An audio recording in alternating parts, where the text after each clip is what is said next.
With kindness, we need to say you're actually being conditioned not to be able to experience God. Why is busyness so anti-God? Why we enjoy being distracted. It keeps you away from your loneliness. It keeps you away from your heartache. Here's the secret now. I want you to walk straight towards it and love God there.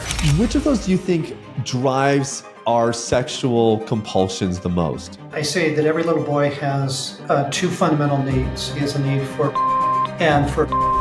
John, welcome to the podcast.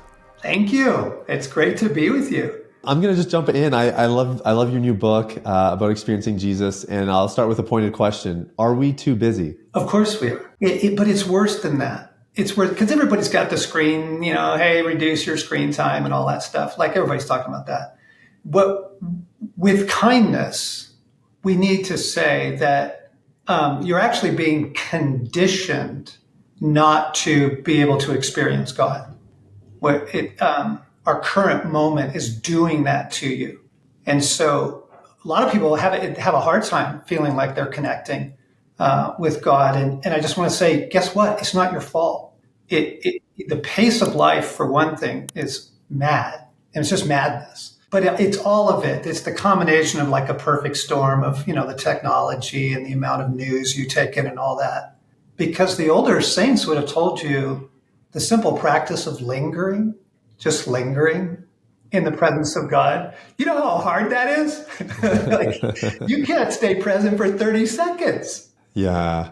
So why is busyness so anti-God? Well, we have to immediately go to motive, right? Like what's compelling us? Because what's a fascinating thing is as the human soul heals, people don't like busyness. I've been a therapist for 35 years. Like as people get better, the first thing they'll tell me is, man, I hate the pace of my life. You go, oh, good. That's a good thing, because our addiction to it is lessening, right? We're coming to enjoy it lessen. And so I just think we need to be realistic about why we enjoy being distracted, because it keeps you away from your pain. It keeps you away from your loneliness. It keeps you away from your heartache. It just feels like an easy out. And because it's just just pick up your phone, and you're gone. So we just have to be, and it's a whole lot of other stuff. Like it's security. No, you don't understand, man. I've got to answer these emails kind of thing. Like it's a sense of security. I'm securing myself in the world, right? So I think, we could just look under the hood and go, what is it that being busy is doing for you? Yeah. Well, and I think, what we're all about here, helping men walk with integrity and freedom from sexual misbehavior and sexual issues. Yes. And this thing we're hitting on right here is so relevant because, I think it was somebody who said busy hands is the devil's playground, right? This is where we run into so much bad decision making, whether it was pornography or something else in that busyness. But more importantly, what you touched on, it's not about the busyness as much as it's about the avoidance of pain and the dysfunction and the disconnection and everything else. And I guess one of the questions I want to ask you is, do you think that the advancements of technology, because largely that has certainly driven the expedition of our busyness and our disconnectedness. Do you think you would have written Wild at Heart any differently if you were writing it today for the first time, just given the climate we're in? Yes, of course. Yeah, it would have. For one thing, I would have to have write shorter chapters. Right, because a long chapter, you're going to lose people. Oh yeah, people can't take it. So I do that. Like in the new book, the chapters are much, much shorter. It's just an act of kindness. It's just a recognition of that's okay. That's okay. You're Nicholas Carr, his work on the internet and what it's done to our brain. It's eroded your attention span. That's okay. Again, not your fault. You haven't done something wrong. Something wrong has been done to you.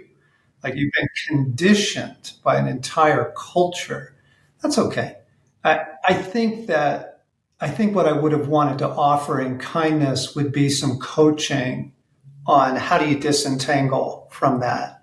And even people just need someone to kind of name what is a what does a normal life look like a healthy life? Yeah, and I tell people simple practices like don't take your phone into your bedroom at night. You shouldn't be scrolling or reading. Like even if it's an audiobook, like no, the phone's out on the kitchen counter charging. Buy a $9 alarm clock. Like there's just certain things that you Yeah. can do Yes. to really you don't have to get off the internet. You don't have that's not going to work. Nobody's going to become a monk Yeah. as much as we want to. Yeah. Well, my audience is rolling their eyes, John, not because it's wrong, but because they've heard me say the exact same thing a Okay. hundred times. Because especially in this space, like even if you want to get into data, most porn consumption happens between 10 p.m. and midnight, Yes. and 91% of it on the mobile device. So if you charge your phone outside of your bedroom, you literally just stack the odds in your favor that you're going to have a good night's sleep without any slips. Just be kind to yourself. Don't sabotage, right? Yeah. And then the additional counsel I would give, I would say, okay, good job, everybody. Way to go. Your phone's out on the counter. When you get up in the morning, don't pick it up. Because as soon as you pick it up, you're gone. You're in the matrix. Here's the angry text from your boss. Here's the mayday from your kid. You get to be a human being. And again, this is going to help all the addictive tendencies, right? Like if you have calmness in your morning, and I'm not asking for a lot, 20 minutes, the first part of your day, you make a cup of coffee, you stand at the window, you say your prayers, don't pick up the phone first thing. Like we can learn ways, Yeah. right, of adapting to this cultural moment. Well, it goes a long way because I think I know for me, I was guilty and I didn't realize I was doing this, but I've been pretty religious, probably not the right term, but I have been pretty intense about my God time in the morning. And I was like that when I was single, and all my friends said, "I'll wait till you get married." And then I got married and I held it up, and they said, "Wait till I have kids." And I'm a new father and I'm still holding it up. It looks a little bit different, but so far so good. Because there's nothing like that secret place. I really think it's the foundation of everything that I do. Everything. But I will say that I have definitely been guilty of being busy in the secret place with good secret place things like reading my Bible and doing my affirmations and praying. And I've had to it's been very difficult for me because my God time's gone from a nice chunky hour in the mornings to, kind of a quick 15 minutes while my 18-month-old is throwing all the toys around and I'm trying to watch him so that mom can keep sleeping. And, and I've had to adjust my expectations, but also trying to just say, you know what, today I'm probably just going to read a couple verses. I'm going to try to really think on those verses, and I have to just be okay with that I'm not getting through a chapter a day or a book a month or, whatever it is. So is this part of kind of what you're talking about as far as starting your days and obviously expectation adjusting based on the season? Yes. Oh, what I want to say is that's actually really good. That's really good. And here's why. Because again, we've been conditioned in this moment by a cultural moment. We are way too left brain in our approach to our life with God. It's primarily content. Like you got to take in content. That's not the same thing as communion with God. Union, communion, relationship, intimacy. And you read the saints, like I was reading the Christian, French Catholic gal in the 1700s, beautiful woman, Jean Goyon. And she was saying, yes, read your scripture until there's the moment of, oh, there you are, God. And then she says, linger there. Because what you're after is the presence of God, not content. And she was writing in the 18th century. So I would say, actually, that's a really good thing that you are, reduce the amount of content because the life that we're after is union with God. Union and communion, because by the way, that's what heals the human soul of addictive tendencies. Oh, yeah. Oh, yeah. Yeah. So don't take those addictive tendencies into your quiet time, right? Yeah, right. Yeah. And it's just binge, like study and knowledge and that kind of thing. Yes. Instead, the quiet is beautiful. 18 minutes, that would be amazing. That's seriously, if you can learn communion in that, it will heal you. Yeah. Yeah, it goes a long way. So some people might be hearing this and saying, I kind of get the concept cerebrally, like at a left brain level, But this whole communion idea is very much a right-brained concept. And it's really not a concept as much as it's an experience, which is why your new book is titled Experience Jesus. Yes. And I'm wondering if you can talk a little bit more about communion, because I fear that sometimes in the incredible rhetoric of not falling into religion but choosing relationship, that we've actually just kind of made relationship not communion, and like you said, the rituals and the practices and the content, but we're maybe missing the essence of actually just being in the presence of God, experiencing Him, and communion with Him, as you said. Yes, that's right. Yeah, and I think this is the rescue line. I think this is the rope out of the madness. I really do. If you read the saints down through the ages, you read their writing, you read their biographies, what they are primarily after is connecting with Jesus Christ, who dwells within them. So this is and this is very, very biblical. This is Ephesians 3. God is praying, Paul's praying for us, and he says that the Father would strengthen you in your inmost being. So that's the new sanctuary, right? You're a little temple, by the way. You're a little tabernacle walking around in the world because you now house God. This is where God dwells in the world now, is in His people. So what they would look for is not like a really amazing experience with God in their kitchen, or a vision or that sort of thing. It's very, very simple. They would tune into the presence of Jesus who dwells within them. Okay. So for example, Brother Lawrence. So he was a beautiful Carmelite friar who actually only joined the order after he was wounded in war. So he had been through trauma. He was in PTSD, and he became a Carmelite. And he was a very clumsy guy, so they just put him as a dishwasher. But he developed such a beautiful life with God that bishops and cardinals would come to see this very simple man, because he had this life with God.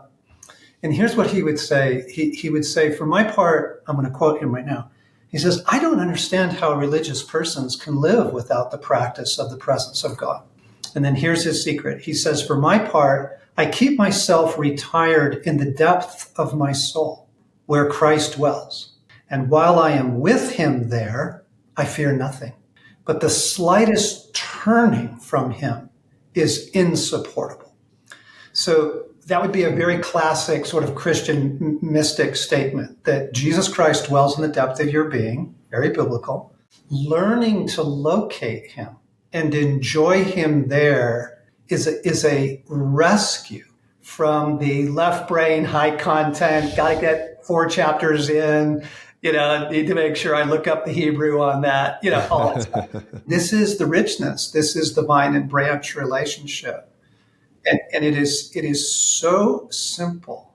But most of us have not been taught it because we were raised in this moment, What would this look like? Because I think again, like we can so reduce this to even stillness could become practiced in a really great way where at least you stilled yourself, but that doesn't necessarily mean you encountered the presence of God or experienced Jesus. How do you know that you've done that successfully? Well, first off, you'll know. That's true. We're not talking about any ordinary person here. Yeah, come on. His presence is absolutely undeniable. Now, again, let's approach this with graciousness. This is just like learning to ride a bike, play an instrument, drive a car.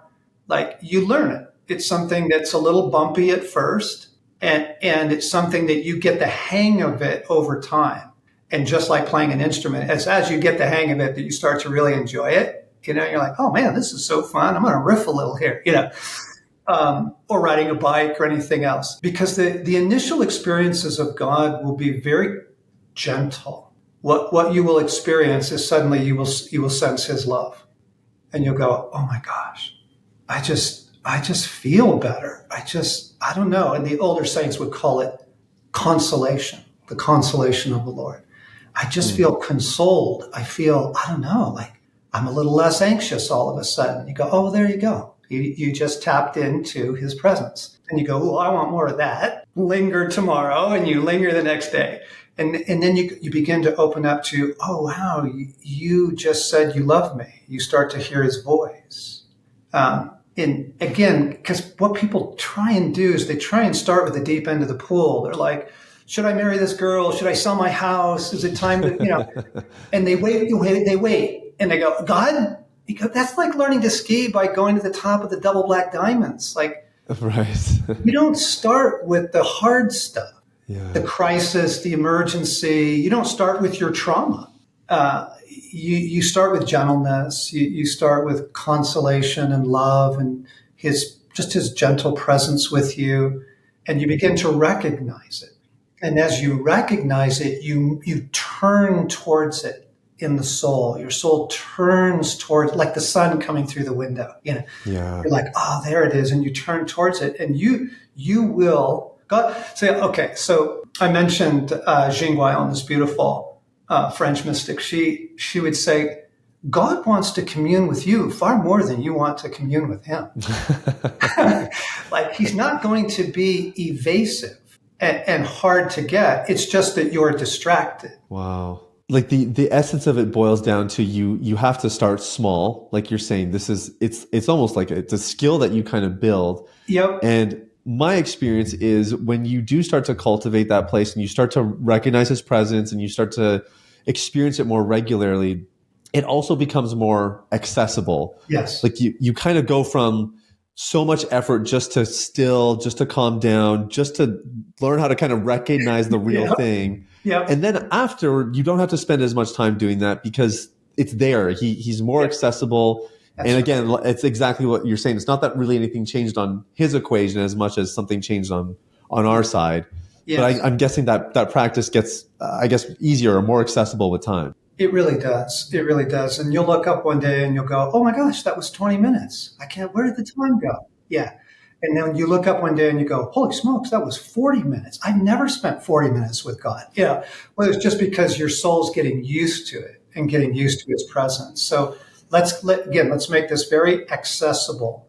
You could pick one quiet worship song that you like. Now, I like rock and worship too. I like, full on praise and let's go and bring the roof down and all that. But not for this. You're not trying to bring your adrenaline up. You're trying to lower your cortisol. Okay. So pick one quiet worship song and listen to it over and over and over again. Wow. Over and over and over. 3 times, 4 times, 7 times. That will do it, because now it's no longer about content. It's something else. You're settling into his presence. Your soul is tuning in, and you're doing a lot of other things. You're offloading your anxieties. You're letting go of the distractions of the day. It's helping you settle in. So that's one way to just begin to practice. Another really lovely way is you're getting a place you like it's kitchen, it's your cozy chair. It's out on the deck. Get somewhere you like being. And get quiet, and then just begin with, I love you. I love you, God. I love you, Jesus. And try loving him for just a couple minutes. It's going to feel like a really long time. It's going to be like 90 seconds because we're not used to this. But loving God opens the soul to him. It's really quite extraordinary. As you love God, your soul will open to his presence. And then you go, oh, there you are. It's such a big deal, though. Like, for what we're talking about, for, growing with Jesus, but even for healing from addiction, where, porn addiction, sexual misbehavior at their core are intimacy disorders, right? And I think for people who are experiencing that communion with Jesus, that closeness with Jesus, there's incredible healing that comes to the heart here as well, just from, that closeness with him. And furthermore, to your point, like with loving on God and also I think experiencing God's love back. It's funny, in our staff meeting this week, that we were tabling this question: when was your first experience with the love of God? And it was really rich. We were hearing stories we had never heard before and learning things about our team in a really fresh way. And the one thing that they all had in common was there was some environmental condition that slowed things down for them. Like there was Mm. You know, it was a moment where you kind of stop in time, or maybe it was more of a I'm out in nature and it's very Yeah, sure. serene. Nature. Yeah. Yeah, but I think I think there's depths of God's love that we don't experience any other way than in the stillness, in the Yes. lingering. No question. Yeah. He doesn't like to shout, and he won't compete with the noise. He just won't. Tozer's beautiful line is, God waits to be wanted. But I want to come back. You just said something absolutely massive, and that is that the healing of sexual acting out is primarily intimacy, famine. Okay. Here's what's going to happen, guys. As you learn to linger, so we're looking for union and communion instead of content and achievement. Okay, in your quiet time. As you do this, one of the first things that's going to present itself is your pain. Like you're going to suddenly be aware of how unbelievably lonely you are, or how betrayed you feel, or how ashamed you feel. Here's the secret now. I want you to walk straight towards it and love God there. This is the mind blower, because what we typically do, you burn your hand on the stove, you pull away, right? Somebody's mean to you, you pull away. That when we encounter our shame or our heartache or our trauma, that we tend to pull back from it very quickly. But we need the presence of God there, because the soul is healed through union with Christ. And so you walk right towards it in your soul. You can feel yourself doing it. You're like, oh, shoot, there it is. You walk right towards it and you go, I love you here. I love you here. I love you here. Because you're opening that place in your soul up to union with him. The door to the soul opens from the inside. We choose whether we give God access to these things. And as we love him in these places, he will come immediately and meet you there. And the healing of our sexuality is through intimate union with Christ. Right? It's secure attachment, right? Yeah. Yeah. Hey guys, let's pause the content just for a minute. I got something super exciting to show you. Follow me. I'm going to give you scenario A and scenario B, and I want you to tell me, which person do you think has a better chance of quitting porn? Scenario A, it's Joe. And Joe is quitting porn on his own. Scenario 2, we got Jim. And Jim is in a community. Now, if you know your Bible, you'll know that Proverbs says, he who isolates himself seeks his own desires. And what that means is, when we're not in community and we're trying to pursue freedom or healing or integrity, our odds are stacked against us. I know this because I tried to quit porn on my own for 15 years. And it wasn't until I got into a community that I actually started to get breakthrough. Now, the reason I'm sharing this is because I just built a community for men like you who are serious about the call of God in their lives, their relationships, and becoming everything that God made them to be. If you're sick and tired of struggling with pornography, check out this community. The link is in the description. And with this, you don't just get a community, you get my proven formula, the deep clean method for quitting pornography, and you get coaching directly from me to ensure that all the odds are stacked in your favor to walk in the freedom that Christ has afforded you. If you want to find out more, click the link below. I know you said, obviously you're trained as a therapist. Do you still practice actively today? Only for friends and yeah, we're so busy over here, probably like you guys are. Of course. No, no, that's fine. And the reason the setup here is I was just wondering what you've observed in sexual brokenness and sexual issues from when you first started. Because I know even in some of your earlier books and some of the video resources and stuff you did were around, healing sexually rather. But obviously with all the stuff we're talking about, like technology and the programming that's happening, it's a whole plethora of new sexual issues but maybe they're the same. I don't know. So I guess that's kind of where I want your perspective. What's different and what's the same? Oh, that's fair. Yeah. Than 30 years ago. I might be wrong on this, but I think that the trauma is deeper and therefore the addictions are deeper. Yeah. I mean, this is a brutal world. The stories, and maybe people are just being more forthright, but I don't think so. The stories of childhood trauma seem to be more severe. And then I also need to add the traumatizing nature of the world. you live in a traumatizing environment, folks, to be asked to keep up a certain pace of life. Your boss expects you to, you're 24/7 available now. He can text you at 8 p.m. or, she can call you at 6 in the morning. Like that didn't used to exist. And so you live in a world that is constantly keeping you stimulated, distracted, agitated, uncertain, right? You want to know a mind blower? After 9/11, they did some research and they discovered that people who watched 9/11, the Twin Towers come down, do you know this research? No, but I have an idea of where this is going. I'm all ears. The people who watched it on media experienced the same level of PTSD as people who were in New York. Jeez, same level. And it has to do with the brain's inability to distinguish images from reality and that sort of thing. But gang, you were never meant to be exposed to the amount of traumatizing stuff that shows up on your phone every day. And I'm not talking about porn. I'm just talking about the news. The news, yeah. Okay, so I would say it is different because you're living in a much more agitating, distressing environment, and therefore the search for solace, and comfort. Give me some relief, man, and then where you turn for relief. Are people at a disadvantage, when it comes to executing some of the stuff we're talking about in this conversation, if they live in more urban metropolis areas versus living in a rural area? Of course they are. Yeah, well, just because, again, of the constant stimulation. I mean, where do you go to just not be, assaulted by sounds, traffic, cars? It's pretty hard. Like, I think one of God's greatest gifts to the human race is noise-canceling headphones. I really do. They're phenomenal. They are.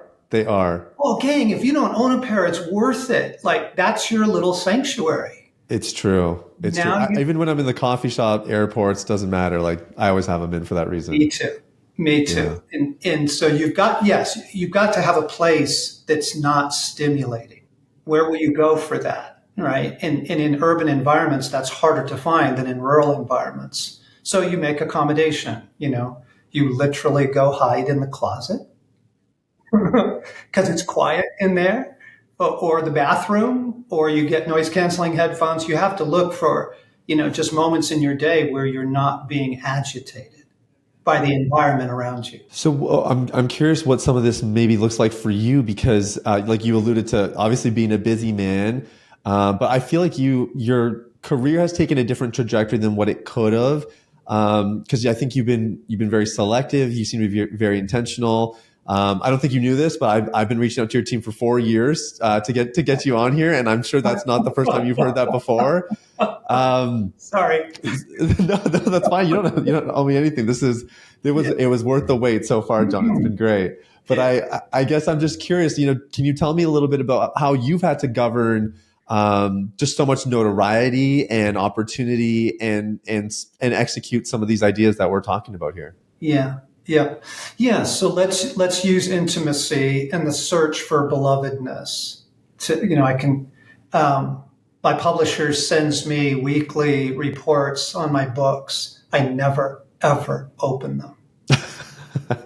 Don't read that stuff, man. Like, that's just not helpful. Because I could attach my search for belovedness there, and I just don't have the maturity to read those reports. I don't want to go on that roller coaster ride. If you don't have the maturity, John, I don't know who does. Oh, well, I'm just confessing, okay? And the same thing with speaking in large environments. I very rarely do that anymore for a couple of reasons. One, a 20-minute message rarely changes someone's life. Now, it can, and we've all had moments of, whoa, it was amazing. But for the most part, I want to work in environments where transformation can take place. And that's just going to change who invites you and where you go. And, suddenly I'm not the big speaker, right? And that's okay by me. That's okay, because I'm not looking for belovedness there anymore. I used to. Okay. I used to. When Wild at Heart started to take off and that kind of thing, or when? I was a big deal. Yeah. And that's very addictive. It's intoxicating. It really is. I mean, it's just cocaine. And you just, and to just choose, that's actually, what's beautiful is this, and your folks know this, is in the early stages of recovery, you need handrails. You just need support. It's just like, I got my group, I got my disciplines, but over time, as the soul heals, you actually find yourself, I don't want that lifestyle. Yeah. And it's absolutely wonderful. Like, I take in about 3 minutes of news a day. I don't want to be ignorant, but I don't want to be on there for 40 minutes, 3 hours. I don't. That sort of thing. So as the soul heals, your soul will tell you what's good and what's not good for you. And I suppose that's why all the stuff we just talked about, slowing down, having those quiet places is so important. In addition to experiencing Jesus and hearing his voice and getting to love on him and receive his love, I think as well, like I think of the seasons where I felt the most fulfilled and the most nourished at a soul level.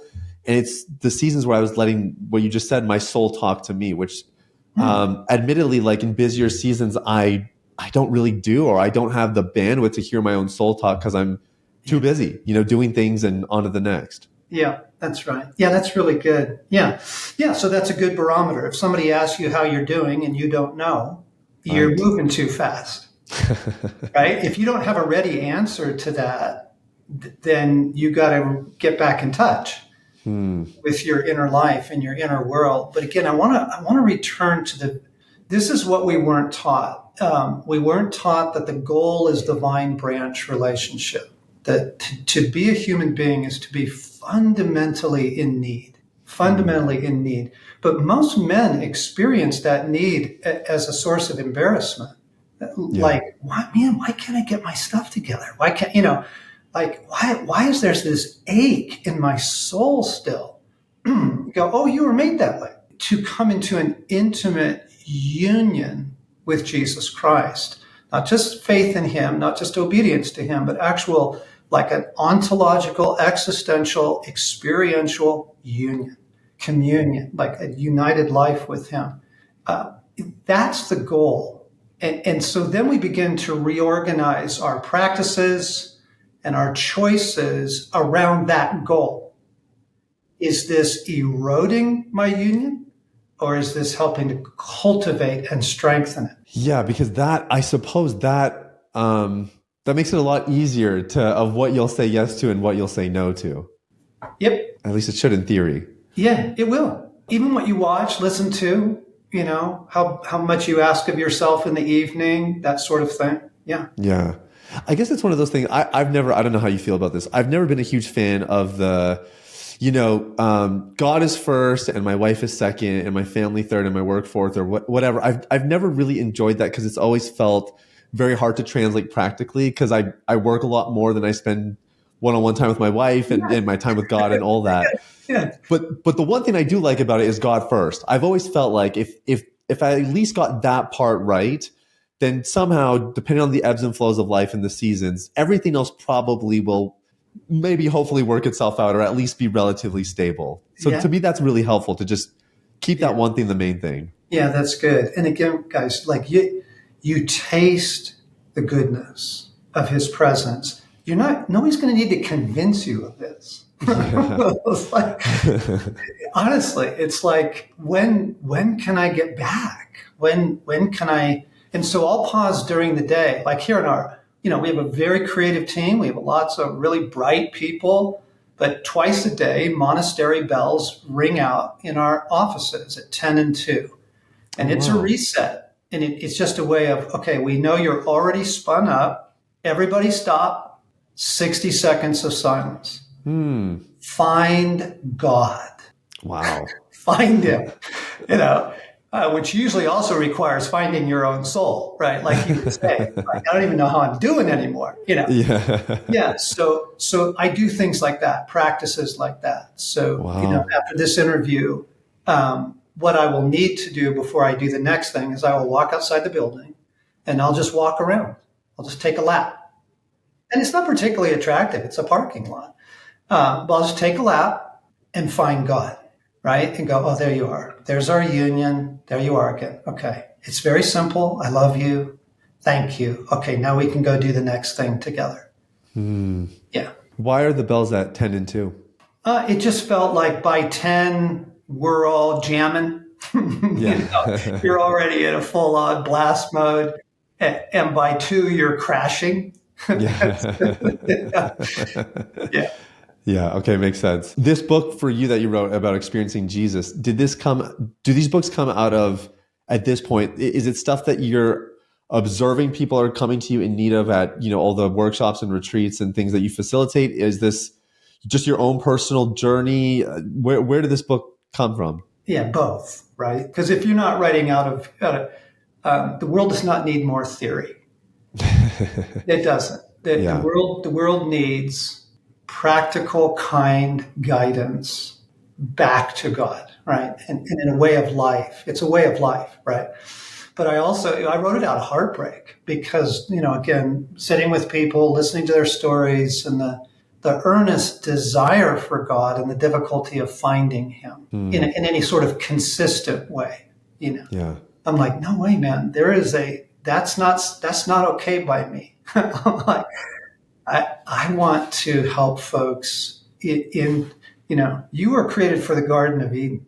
You were created for union and communion with ease. And you were actually created to enjoy the rest of the unseen realm. Like angels should not be a surprise to you. Okay? And all of that. And we are actually re-entering a spiritual revival in the world right now, but not all of it is Christian. It's true. And so helping people, we need a re-enchanted worldview. We really do. It's just been so barren because of the Enlightenment and technology and the overdeveloped left brain approach to life. I mean, the left brain approach, man, understanding is highly overrated. Love's in the right brain, joy's in the right brain, connection's in the right brain. Give me that life, Yeah. Well, even I did a deep word study on the concept of understanding. This was when I was in Bible school, and it was because I had this theory, which is that especially in Proverbs, it's like everyone says it's the book of wisdom, but very often it talks about understanding and gain understanding and just the value of it. But the interesting thing for me and my theory was that understanding is actually empathy. It's like the closest thing that we see to empathy. There's such an emotive component to actual wisdom. And I think you're right. Like our idea of understanding and knowledge and wisdom is so one dimensional, but even biblically, I think there was a right brain component to it as well that we've kind of just trimmed out in the process. Yes. Yeah. And here's the good news, folks. You all have a right brain. Yeah. It's not that some people, Nancy, she's so creative. She kind of gets all this. She's kind of a mystic. Literally half of your brain. Everyone is made for this. So you're not left out, you just got to get back in touch and learn to trust it. And the phrase I use is let's become ordinary mystics. Yes. Ordinary because it's not extraordinary and it's not just, the Pope or your pastor or whatever. No, this is everybody. You're wired for this. Mystics, because we've got to get out of this hyper-rational, content-driven, fast-paced approach, even to our spirituality. I mean, God told me, I was asking him for some guidance at the beginning of the year, and he said to me, you come to me too quickly. And I don't mean like running to him too quickly, but like, hey, can we get this done? Because I got things to do. Oh, I see. Right. I'm in a hurry. You're in a hurry when you come to me, is what he meant. Yes. Right? Yes. And all of that has been conditioned into us.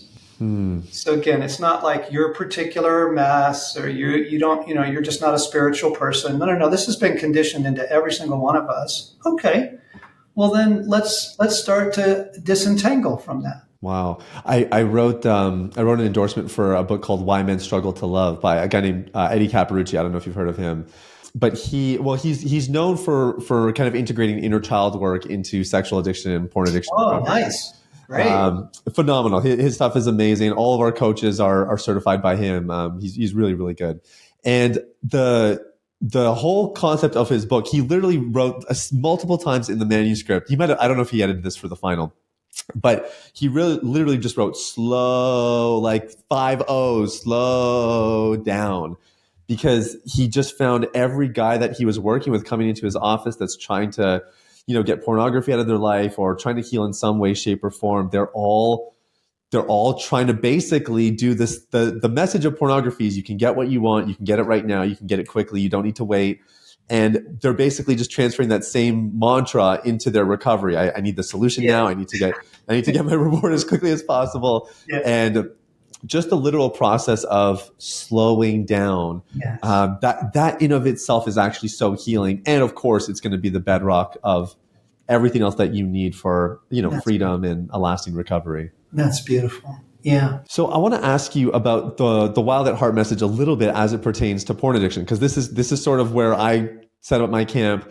This is what we focus on. It's kind of what we live and breathe over here. And I actually surveyed my. God bless you for it. Oh, thanks. Yeah. Well, you know what? I mean, bless you for it. Well, it's you and I both know it's important work, and I know that I think you trained under Dan Ellender, right? Yes. Is that right? Yeah. Yeah. So I know that this is all over, your work and your training and everything as well. I wanted to ask you, and I surveyed my community about this as well. I said, hey, I got John coming on the podcast. I know most of you guys have read his book. What should I ask him? And this was this is a little bit of a fusion of some of the questions that came up. Which of the three, core, you talk about the three things a guy needs, right? A beauty to rescue, an adventure to live, and a challenge to overcome. Forgive me if I'm botching the phrasing. No, that's good. Which of those do you think drives our sexual compulsions the most? It's so much of it depends man to man, trauma to trauma, attachment, non-attachment, that would be difficult to say. Certainly the beauty, that the fundamental masculine longing for beauty and a beauty and erotic love and all of that. I mean, that's so deeply wired into us. But I'm going to go one step back. So in Wild at Heart, I say that every little boy has two fundamental needs. He has a need for belovedness and for validation. And primarily from dad. I adore you. You're worth my time. Let's Legos and wrestle and story time and snuggle and all that 1,000 times over, right? Mm-hmm. So there's a richly embodied experience of belovedness. And then there is a richly embodied experience of, and buddy, you're the deal, man. You got what it takes. You crushed that. Can't believe how you did that. All those experiences. Look at the way you rode your bike. Look at that. I love the way you were in the choral concert. You were amazing, and all of it. Most of that is deeply tangled up now in our sexuality. We're looking for belovedness and validation. She makes you feel like a man, right? Like you got what it takes. Look, she's naked in front of you. You must be something, And there's an internal experience of belovedness and validation. So the less a man is anchored in the real experience of that, the more he's gonna look for it and be desperate, just desperate for it. If we can address belovedness and validation, it will go miles into your recovery. Because it's not primarily, as you guys know, it's not primarily about your sexuality, right? It's the deeper issues. What are you looking for? What's the solace? What's the comfort? And then you obviously get into mother love and mother attachment and all that as well. Yeah. Yes. Yeah. Of course. Yeah. They both matter, just in different ways. Yep. Deeply. Yeah. The desire to rescue beauty makes sense. Why would that drive somebody to watch pornography? Is it? I think you kind of mentioned like. You feel that sense of validation, that sense of affirmation, and is that addictive? Is that what would keep us coming back to it again and again and again? Yes, because let's just take sex within marriage for a minute, okay? The quick sex is not nearly as enjoyable as makeup sex, right? Right. Like when the intimacy's there, when the vulnerability's there, and you just want to rip each other's clothes off, that sex is better than hey babe, it's late, let's get this done, sort of thing. And there's a place for both. There's a place for both. Absolutely. But you see what's operating there is that more of the soul is present, more of the heart is present, more of our vulnerability is present. And she's bringing several things to the equation. Yes, beauty, but it's also intimacy and love and obviously sensuality and all that. Porn gets close to that because of its sensory power to it. Yeah. It's incredibly unfair. It's just brutal to have it so well done and so available. Yes. Yeah. Yeah. We call it fast food intimacy. Yeah. It temporarily satisfies the craving, but it's going to leave you empty and in worse shape eventually, right? That's right. Yeah. If it was the thing to fit the need, how come it doesn't work? Right. Yeah. Yeah. Yeah. And that must not be the food that you're looking for because it doesn't work. The father wounds thing is I think a really maybe underlooked concept. I think especially in Christian circles. I know for me, I grew up as a pastor's kid and both my parents are Indian. So that was two very good reasons to never talk bad about my parents.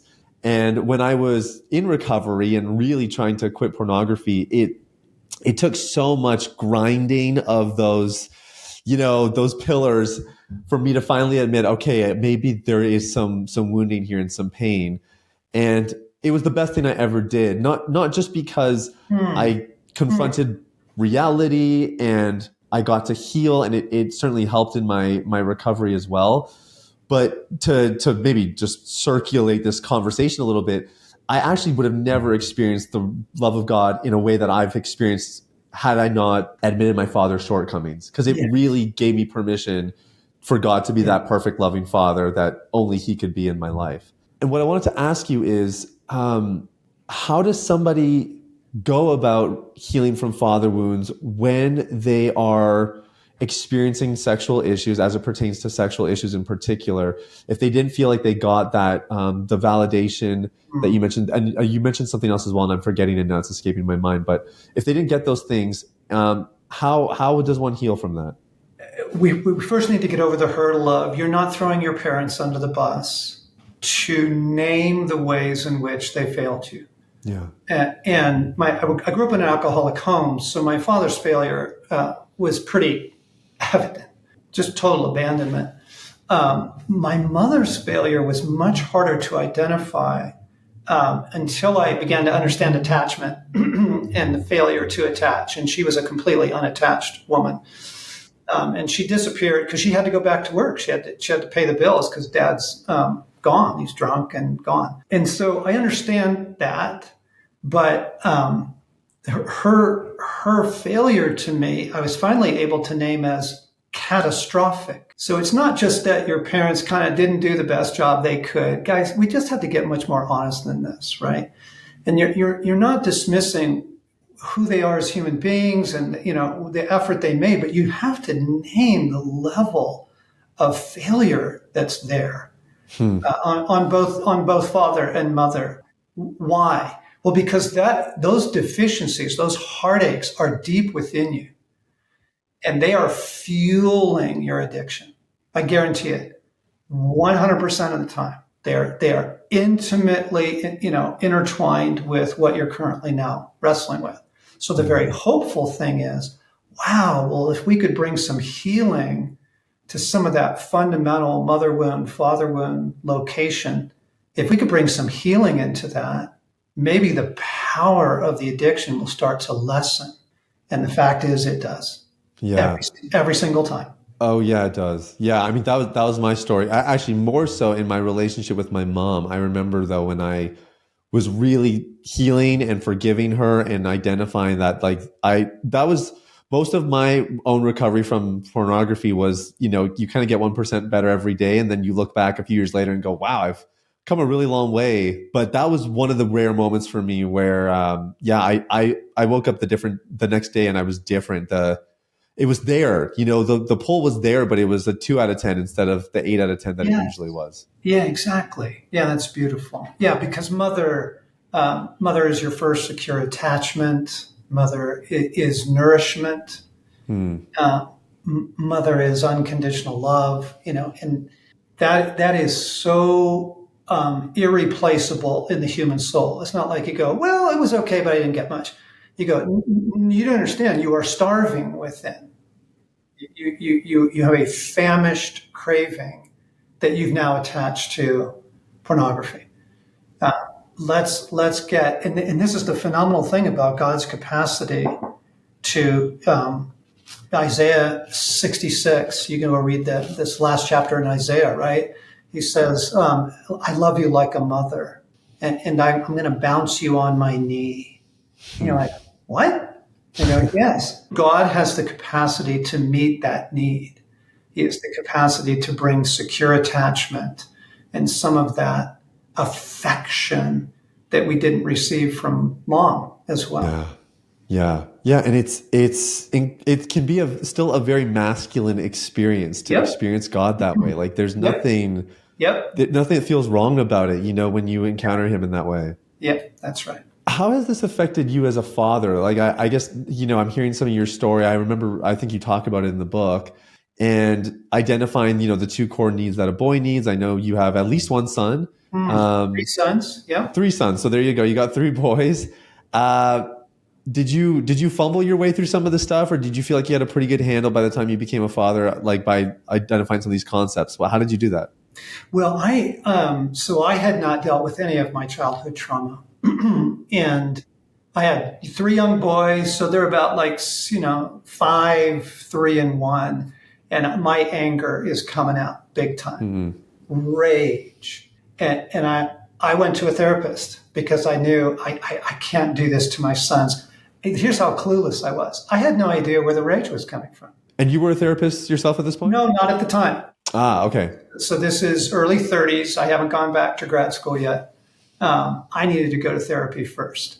And that rescued my sons. That rescued them. Because now as I'm healing and as I'm understanding their fundamental needs, right, almost out of my own, okay, now I'm able to go, okay.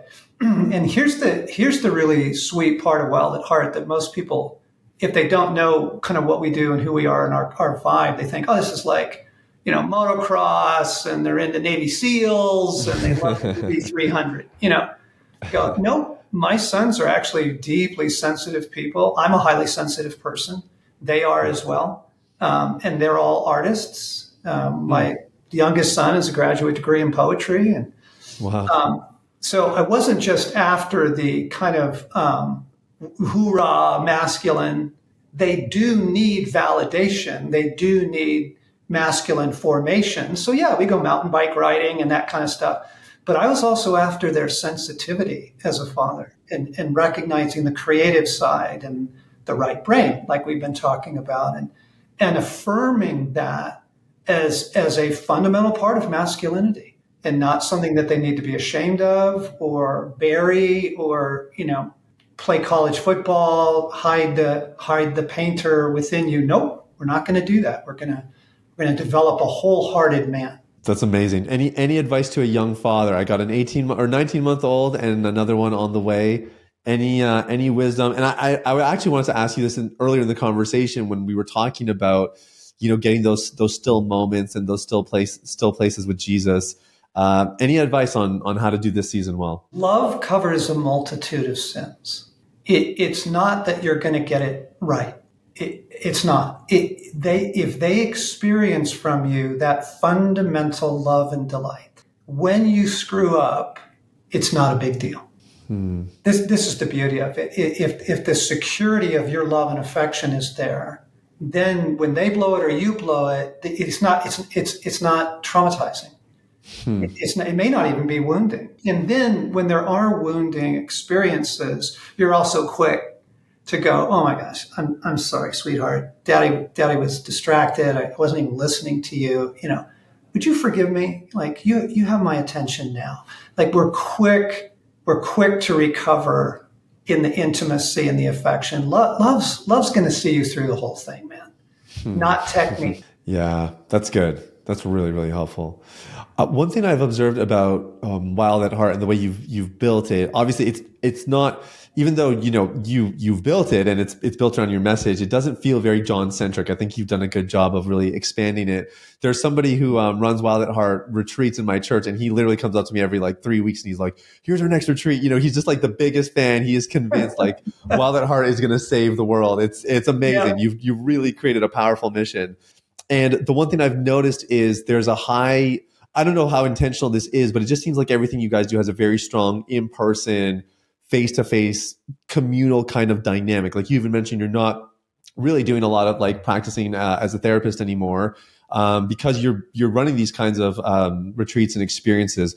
Why is community so important for men? Especially now, because so much of our life is lived on screens.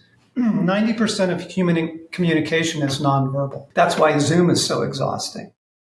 Is that your brain is trying to make up for 90% of the human interaction because you're just getting the visual, you're not getting the embodied thing. So we need to be embodied and we need to be together, right?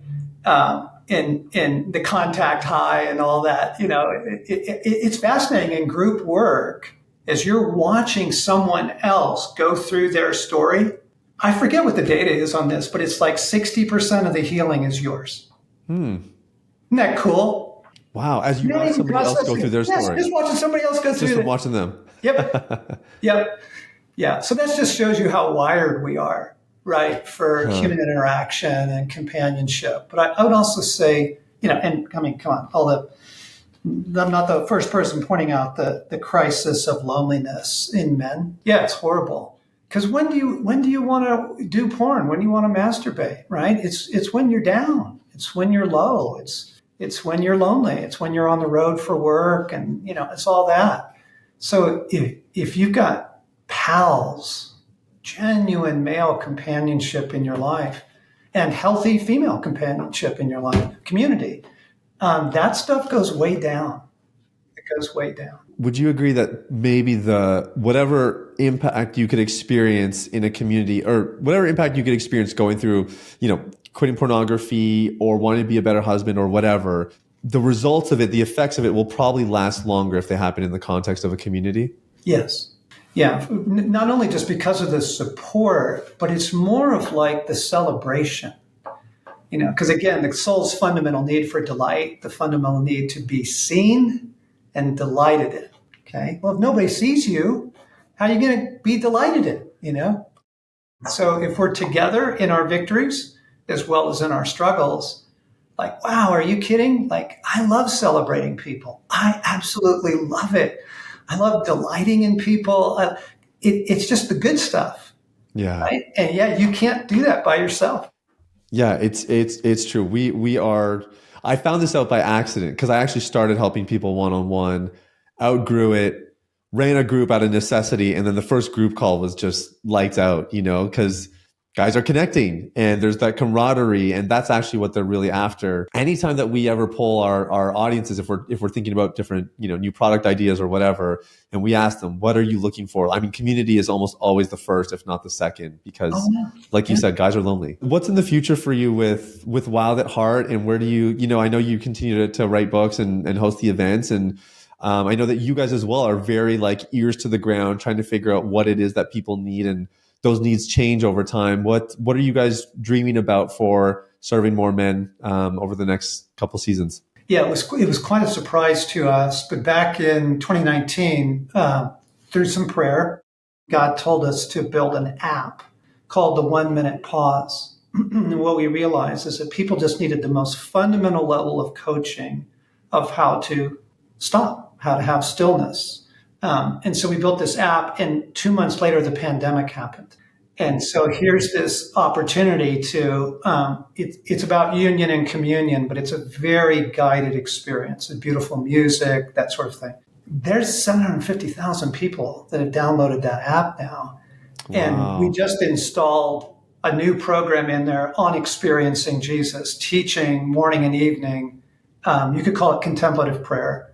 But basically, if someone can guide you through the process until you get the hang of it, I think we need to do more of that. I think that's where we're headed, is Let's give people the handrails. Let's guide them through the fundamental practices until they get the hang of it. So Yeah, probably that's so more of good. that. That's amazing. Yeah, I've been telling my guys for years now that the ability to focus like 20 years from now is going to be considered a superpower because it's just becoming so rare, right? And the attention Right? span is getting lower, and Yes. so that's a brilliant app for sure. Yeah. Thank you, John. Thank you so much for your time, for your wisdom, your message. You know the impact it's had on so many men.